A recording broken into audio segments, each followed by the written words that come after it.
উপস্থিত বিভিন্ন প্ৰান্তৰ পৰা অহা গণ্যমান্য ব্যক্তিসকল, অভিভাৱকসকল, লগতে মোৰ মৰমৰ বন্ধু বান্ধৱী আৰু দাদা বাইদেউসকল, আজি হ'ল শিল্পী দিৱস।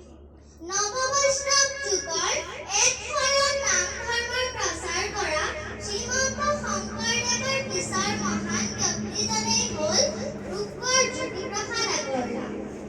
জ্যোতিপ্ৰসাদ আগৰৱালা এগৰাকী প্ৰসিদ্ধ গীতিকাৰ, নাট্যকাৰ, সুৰকাৰ আৰু প্ৰথমগৰাকী চলচ্চিত্ৰ নিৰ্মাতা। অসমীয়া ভাষা সাহিত্যৰ কবিতা, নাটক, প্ৰবন্ধ, শিশু সাহিত্য আদি সকলো দিশতে তেখেতে বৰঙণি আগবঢ়াই গৈছে। অসমীয়া জাতিৰ সভ্যতা সংস্কৃতিলৈ অনবদ্য অৱদানৰ বাবে তেখেতক ৰূপকোঁৱৰ বুলি কোৱা হয়। এই মহান ব্যক্তিজনৰ 1903 চনৰ 17 জুন তাৰিখে ডিব্ৰুগড়ৰ তামোলবাৰী চাহ বাগিচাত জন্ম হৈছিল। তেখেতৰ পিতৃৰ নাম আছিল পৰমানন্দ আগৰৱালা আৰু মাতৃৰ নাম কিৰণময়ী দেৱী।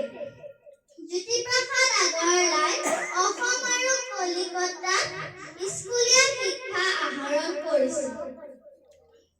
তেখেতে ৰচনা কৰা গীতসমূহক জ্যোতি সংগীত বুলি কোৱা হয়।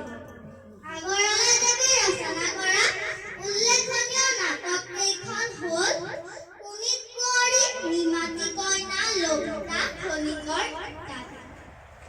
এই মহান ব্যক্তিজনৰ 1951 চনৰ 17 জানুৱাৰী তথা আজিৰ দিনটোতেই তেজপুৰৰ পকীত মৃত্যু হৈছিল।